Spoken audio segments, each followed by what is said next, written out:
Have you been studied of Chhatrapati Shivaji Maharaj in your school, in your syllabus? No. No? Nothing about it? Maratha Empire, Tanaji Malusare, Short paragraph was there. short paragraph. Do you know the history of Maharashtra? Hmm. No? No. Do you know Chhatrapati Shivaji Maharaj full name? No? Which is your board in which you are studying? ICSE. ICS. CBSE. CBSE. ICSE. ICSC? ICS. ICSC. Okay. Chhatrapati Shivaji Maharaj full name? No. Chhatrapati Shivaji Maharaj full name? No? Mughal Empire and Renaissance. So there is nowhere the history for Chhatrapati Shivaji Maharaj, Maharana Pratap or anything? नहीं वो ये 10th में बोल रहे हैं.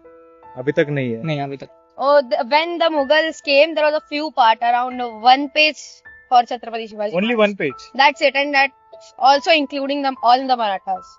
Okay. Maybe only 1-2 paragraphs. Do you know Chhatrapati Shivaji Maharaj full name? It is I don't. Mughal empire है पर Maratha empire नहीं. Chhatrapati Shivaji Maharaj full name? शिवाजी नहीं, शिवाजी क्या नाम?